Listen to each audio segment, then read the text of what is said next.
Have you ever imagined overhearing a secret, one powerful enough to topple $1 million empire while pouring a cup of coffee? The aroma of freshly brewed coffee fills Café Lumiere, a chic haven nestled in Chicago's heart. Its glossy ebony tables blend with the warm glow of golden lights. Regular patrons, draped in expensive suits and rich cologne, glide through like figures in a lavish dream. There, Emma, a 25-year-old waitress, quietly tends to her work. With her brown hair tied high and sharp eyes, she moves deftly through the crowd, balancing her coffee tray as steadily as she holds her fragile yet unbreakable life. Emma isn't a dreamer. Born and raised in Illinois' suburbs, she's used to being ignored by the wealthy. They look through her as if she's merely part of the cafe's decor, an insignificant detail. She's learned to live with that invisibility, focusing on paying rent, saving every penny to one day escape endless shifts. But that day, amid the clink of cups and the hum of powerful conversations, she hears something she shouldn't. A plot. A ruthless plan to destroy James Carter, the single father and millionaire owner of the tech conglomerate Horizon Innovations. James is a regular at Café Lumiere, arriving every Wednesday morning like clockwork. He always sits by the window, where dawn's light highlights his face, accentuating his somber eyes. A black coffee, no sugar, is all he orders. Emma has grown accustomed to his quiet moments, scrolling through photos of his son Liam on his phone, a rare smile softening his lips. Rumors say James built Horizon from nothing, from a tiny garage office into a billion-dollar tech empire. But what sets him apart is his story with Liam, the 5-year-old he raises alone after his wife's death. Serving him, Emma notices how he gently strokes the screen, as if touching his son. She senses a silent pain he never voices. That day, James isn't alone. Beside him sits Nathan, his trusted partner, Horizon's co-founder. They occupy table 7, where window light spills over thick documents brimming with figures and signatures. Emma pours coffee, her movements deliberate, discreetly observing. Nathan raises a glass of sparkling wine, his voice buoyant, as if toasting a victory yet to come. "To the billions ahead, James," he says, his smile radiant. James nods, but his smile is faint. His eyes drift elsewhere, perhaps to Liam, perhaps to memories of his lost wife. Emma shakes her head, musing on their opulent world, one she'll never touch. She turns to leave, but a phone call prompts Nathan to stand, his voice dropping, yet just loud enough for her to catch. "Yes, everything's set," Nathan says into the phone, his voice cold, sharp as a blade. "He suspects nothing. Once he signs the contract tomorrow, I'll have it all." Emma holds her breath. Her hand freezes on the coffee tray, her eyes darting instinctively to James.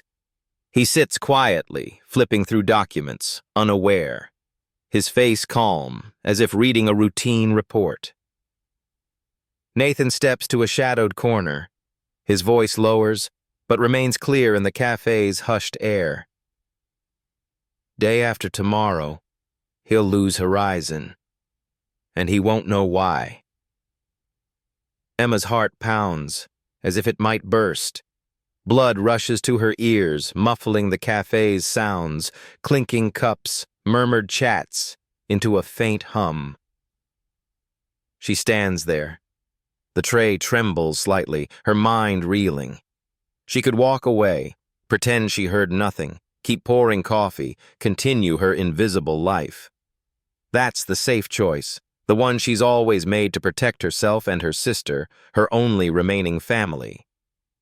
But James's sorrowful eyes, the image of Liam on his phone, anchor her in place. She thinks of the 5-year-old boy, of a father who could lose everything for trusting the wrong person. A mix of unease and outrage surges within her. Emma returns to the counter, sets the tray down. Her hands grip the edge to steady her trembling. She questions herself. Who is she to meddle in the world of men like Nathan, like James? She's just a waitress. No power, no wealth, not even a name worth remembering. But the secret she overheard, like a small flame, smolders in her chest. It's not just a business plot. It's a betrayal, a strike against a man who's endured enough loss. She glances at James from afar. He folds his papers, his gaze still adrift, and a question echoes in her mind.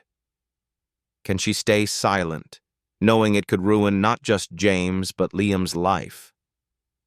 She takes a deep breath, trying to calm her racing heart, but it still thunders. She doesn't know what to do, but she knows she can't turn away. This secret, whether she wanted it or not, has drawn her into a dangerous game, one whose rules she doesn't grasp.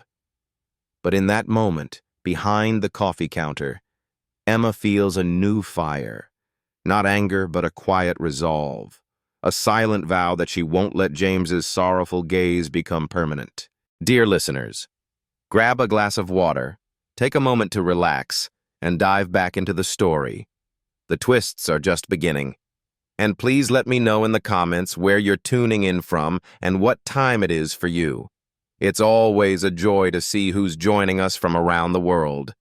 Drop a number 1 in the comments if you're loving this story so we can keep bringing you more captivating tales.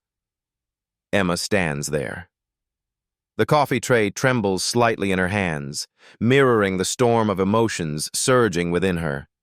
Instinct urges her to turn away, to slip back into the invisible life of a waitress, where secrets and dangers don't touch her.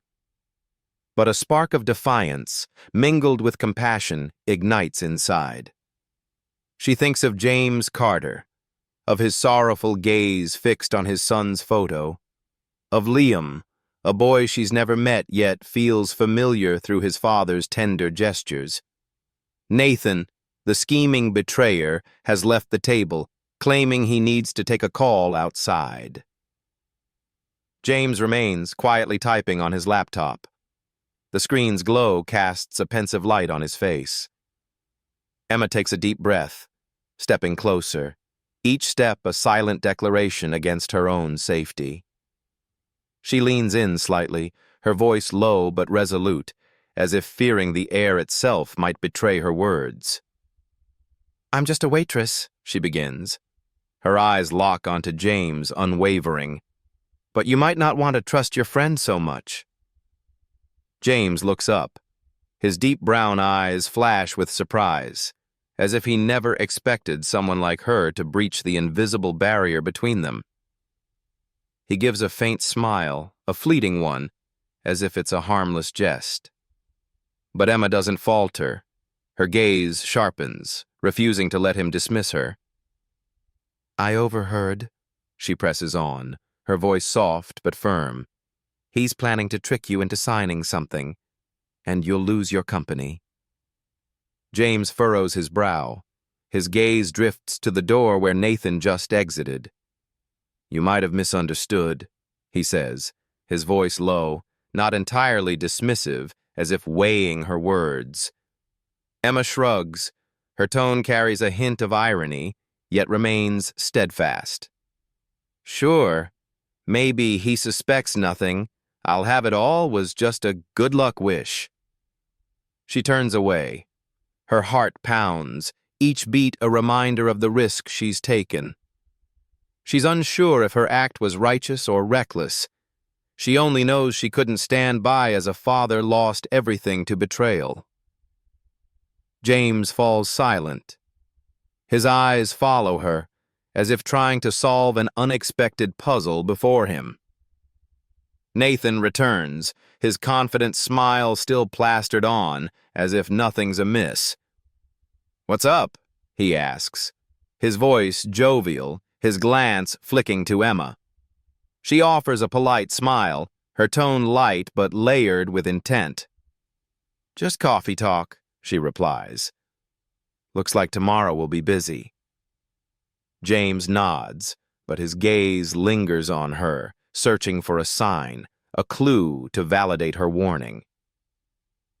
Throughout the rest of her shift, Emma feels James's eyes, sharp, curious, sweeping over her each time she passes table 7. He speaks less. His quiet scrutiny of Nathan carries a newfound caution she hasn't seen before. She wonders if he believes her, or if he sees her as a meddler in matters not her own. As her shift ends, Emma slips into the changing room. Her mind still churns, as if she's crossed an irreversible line. Sarah, a co-worker, eyes her with curiosity. "What's wrong?" Sarah asks, her tone teasing. "Flirting with James Carter?" Emma forces a smile, masking her tension.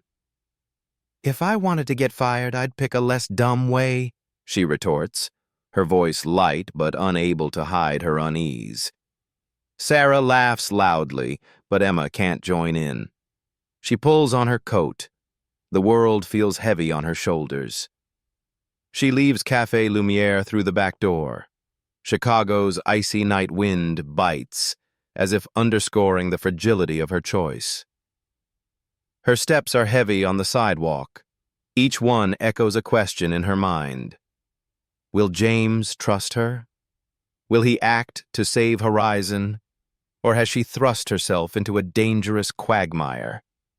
She thinks of Nathan, his chilling voice. A shiver runs down her spine. She's just a waitress. No power, no influence. But the secret she carries now burns like a flame, both warming and searing. Emma tilts her head, gazing at Chicago's sky. Skyscrapers obscure the stars. She doesn't know that come morning, her life will turn a bold new page. She'll no longer be invisible, but part of a larger, riskier game. But in that moment, she feels only one truth. She chose not to stay silent. And wherever that leads, she won't regret speaking out. The soft growl of an engine pulls Emma from sleep. It's like a whisper from an alien world. She rubs her eyes, parts the curtains of her small West Loop apartment. She freezes. A sleek black Rolls-Royce idles outside the aging complex. Its cracked walls and peeling paint tell tales of time. "No way," she mutters. Her breath catches. A man in a gray suit steps out, his demeanor stern, holding a white envelope. The doorbell rings. Its sharp chime slices the quiet. Emma takes a deep breath, steadying herself, then opens the door. Her heart pounds as if it might burst. "Ms. Emma?" the man asks, his voice deep, his gaze unwavering. "Depends if it's a bill," she replies, forcing a jest to mask the tremor in her voice. He doesn't smile, just hands her the envelope, his movement deliberate, purposeful. "Mr. Carter requested personal delivery," he says, then turns away. The Rolls-Royce glides off the street. Emma stands stunned in the hallway, the envelope cold in her hands. She opens it. Her fingers tremble slightly, and a gold key slides out, glinting under the dim light. With it, a brief note in bold handwriting. "Thank you for the warning. We need to talk. Address below. James." Emma stares at the key. Her heart races, as if it carries the weight of an unmade decision. Part of her wants to toss it, lock the door, return to her invisible life as a waitress at Café Lumière, free from plots and power. But curiosity, mingled with the image of James Carter's sorrowful gaze on his son's photo, holds her back. She thinks of Liam, the 5-year-old she's never met, of a father who could lose everything for trusting the wrong man. She grips the key. Its chill seeps through her palm, a reminder she's entered a game she can't abandon. The address leads to a penthouse atop a glass tower in the Loop. Chicago's skyscrapers pierce the sky like spears. The doorman, in a crisp uniform, hands her an access card, his voice even. "Mr. Carter's waiting on the rooftop." Emma mutters, her tone wry. Of course he is. But her heart beats harder as she steps into the elevator. The cold, metallic glow reflects a girl in a worn coat, out of place in this world. The elevator opens to opulence. Warm, golden lights blend with a sweeping city view, twinkling like a sea of stars at her feet. James stands on the rooftop, in a white, open-collared shirt, holding a whiskey glass, his eyes deep, as if carrying an ocean of sorrow. "You came," he says, his voice low, his gaze sweeping over her, as if weighing something vital. Emma crosses her arms, striving for calm, though her chest feels ready to explode. "If this is a bribe," she says, her voice sharp but tinged with tension, "I'm not that easy to buy." James offers a faint smile. It softens the stern lines of his face. He gestures to a leather chair across from a small glass table. "Sit," he says, his voice not commanding but inviting. "We have big things to discuss." Emma hesitates. Her eyes scan him, searching for a hint of deceit. But in James's brown eyes, she sees only sincerity, tinged with weariness, as if he carries a burden too heavy. She sits, back straight, hands gripping her coat's edge, anchoring herself against being swept into his world. James sets down his whiskey. His gaze locks on to her, as if she's the only person on this rooftop, the only one in all of Chicago. Emma feels the weight of that look, not arrogance, but an unexpected respect. She recalls the moment at Café Lumière when she dared to speak, dared to warn him about Nathan's betrayal. She thought it a reckless impulse, perhaps foolish. But now, facing James, she realizes it changed everything. She's no longer the nameless waitress. She's the keeper of a secret, someone who could alter the fate of Horizon Innovations, of James, of Liam. She takes a deep breath, trying to steady her racing heart. But it still pounds. "What's so big you sent a Rolls-Royce to my doorstep?" she asks, her voice laced with irony, her eyes fixed on him. James leans forward. His eyes ignite, as if he's finally found someone worthy to confide in. She doesn't know this conversation will draw her deeper into a world of peril, where every word, every choice could change everything. But in that moment, on the windswept rooftop, Emma feels a smoldering fire within. Not fear, but a quiet resolve. She won't turn back, whether the path leads to light or darkness. Emma sits across from James Carter on the penthouse rooftop. Chicago's golden lights cast a glow on his face, highlighting his deep brown eyes.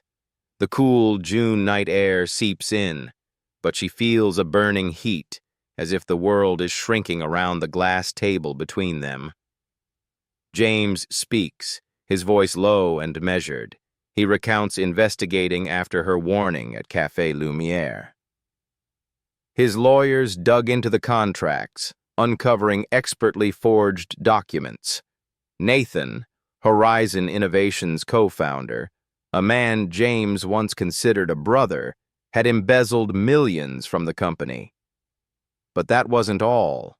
Nathan was orchestrating a final trap, a plan to seize all of Horizon, ousting James from the empire he built from nothing. Emma sits there. Her heart pounds, her breath catches. She realizes she's stumbled into a deadly chess game, where each move could mean life or death. James meets her gaze, his eyes sincere, devoid of a millionaire's arrogance. I need your help, he says, his voice firm as if he's weighed this decision carefully. Emma raises an eyebrow. A skeptical smile flickers. Seriously? A waitress? She asks, her tone laced with irony, but beneath it lies unease. She's just Emma, 25, pouring coffee and wiping tables to pay rent. Not a character in a spy thriller. James smiles faintly. It eases the tense air. You have the instincts I need, he replies. His eyes don't leave her, as if affirming he sees her.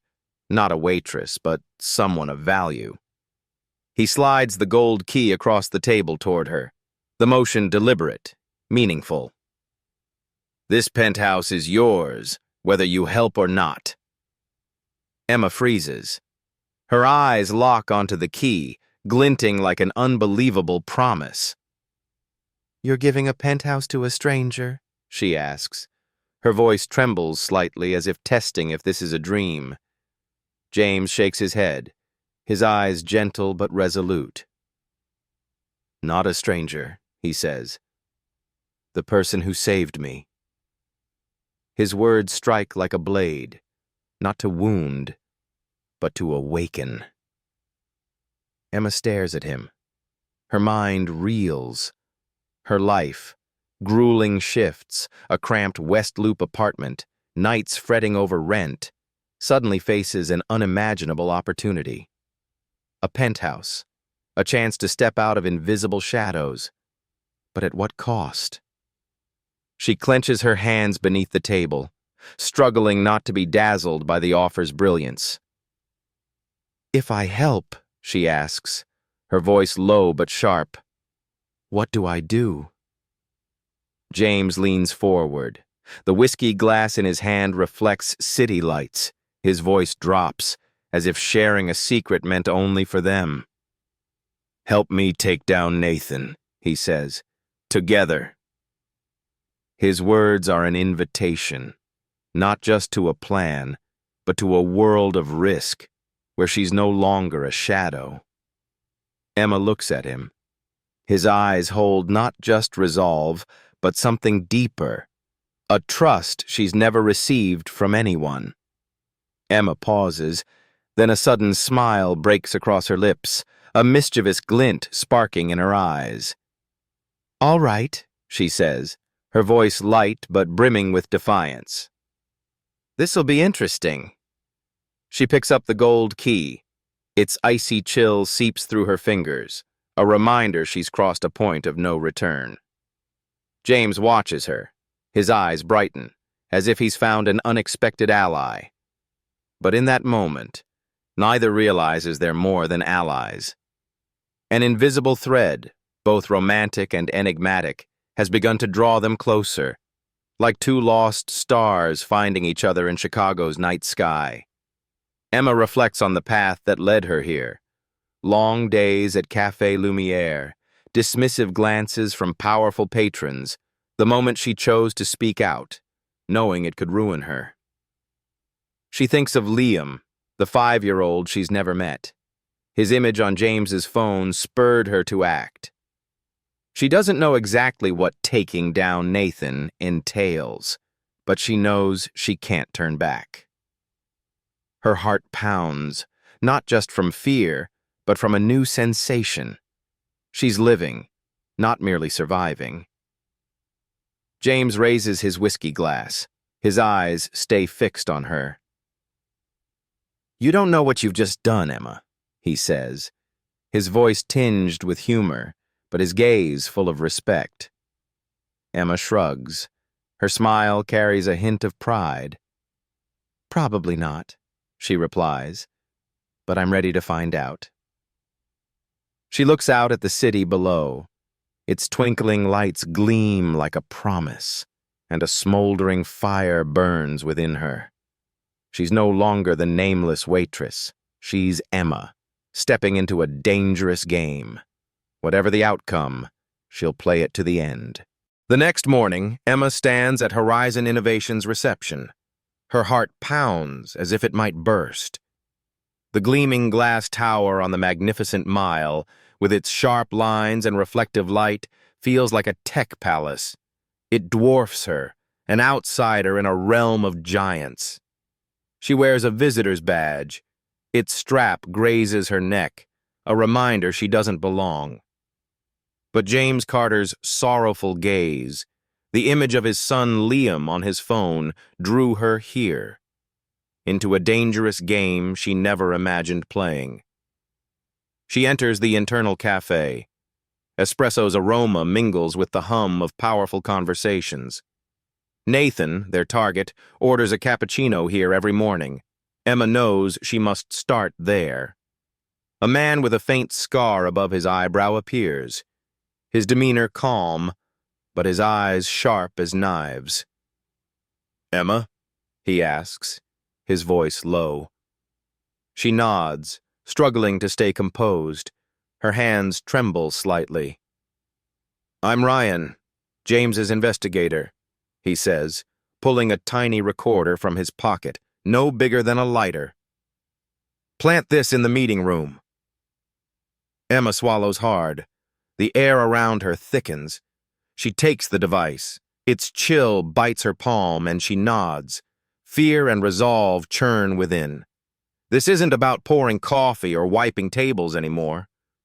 It's a move that could alter James's fate, Horizon's, and her own.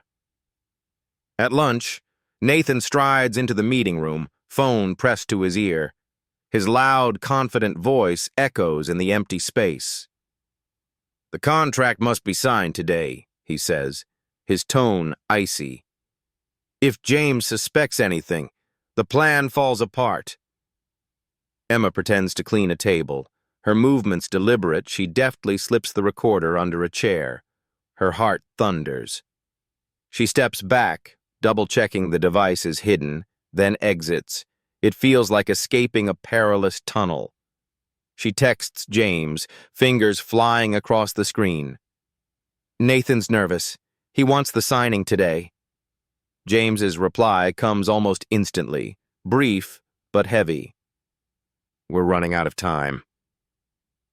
That night in James's penthouse, the sprawling space with its sweeping Chicago view feels stifling as Ryan plays the recording. Nathan's voice fills the room, cold and ruthless, like a blade slicing through silence. "James suspects nothing. Once he signs, I'll have everything." Emma crosses her arms, standing by the window. Her eyes fix on the floor, but her mind spins. "Why do millionaires always trust their best friends?" she asks, her voice tinged with irony, but brimming with indignation. James, seated in a leather chair, sighs. His eyes cloud with unspoken pain. "My biggest mistake," he replies, his voice low, heavy with self-reproach. Ryan, standing by the table, smirks faintly. Confidence glints in his eyes. "We've got him now," he says. "He just needs to walk into his own trap." The plan unfolds in the penthouse's dim glow. Tomorrow, Nathan will push James to sign the contract, believing it's his final step to seize Horizon. But the contract has been altered, a perfect trap, crafted by James's legal team. It will expose Nathan's betrayal before the board. Emma listens, her heart pounds, not just from the plan's audacity, but from what it demands of her.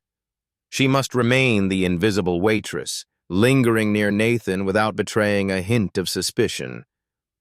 But she knows she can't back down, not for James, not for Horizon, but for Liam, the 5-year-old who will lose his father if this fails.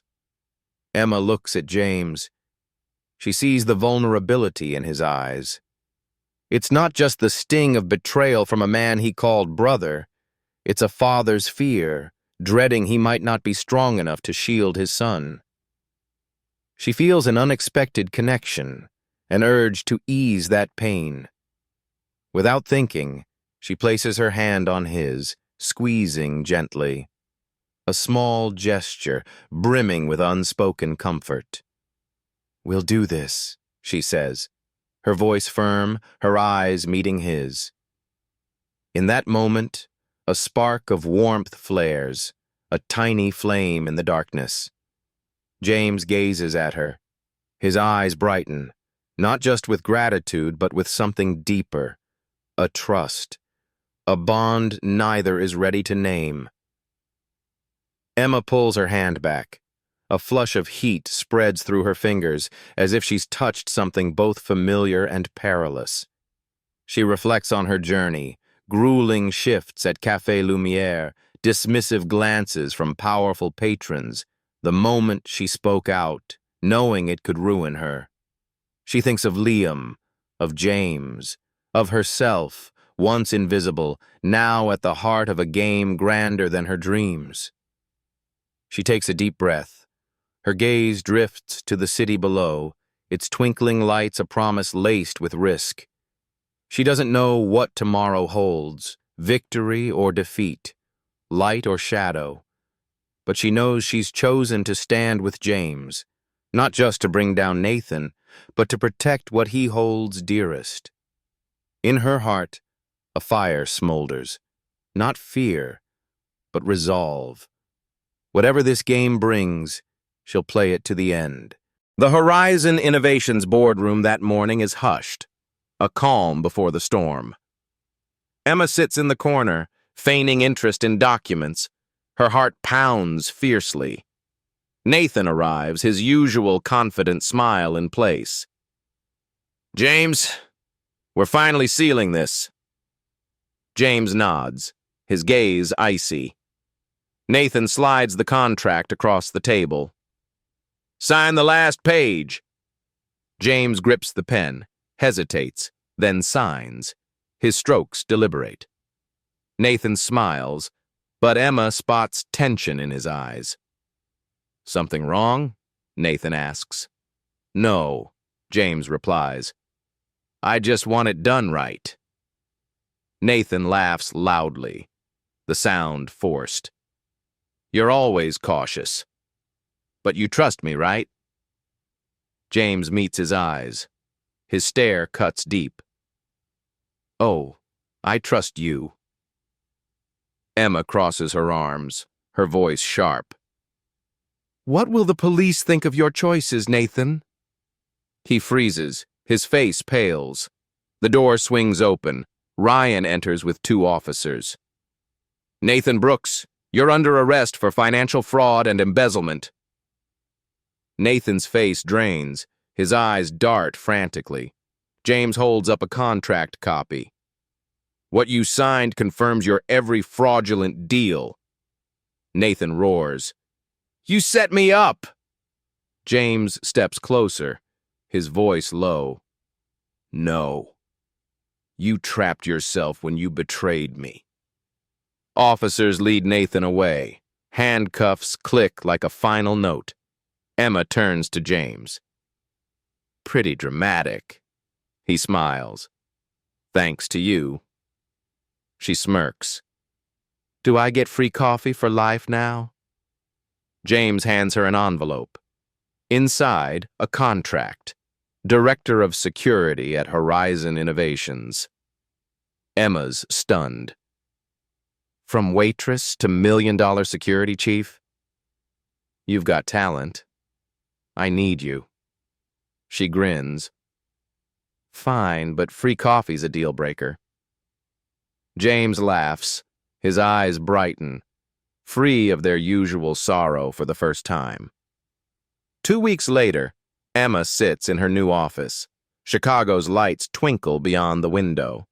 Her phone buzzes. "James? Regret getting mixed up in this yet?" She replies, "Emma, not a bit." That night, James invites her to the penthouse. Liam rushes in, hugging her. "You're Daddy's superhero!" Emma laughs, glancing at James. He takes her hand. His eyes say everything. A new beginning, not just for Horizon, but for their hearts, unfolds. Drop a comment below. If you loved this story, don't forget to like, share, and subscribe for more gripping millionaire tales. Thanks for watching. See you in the next video.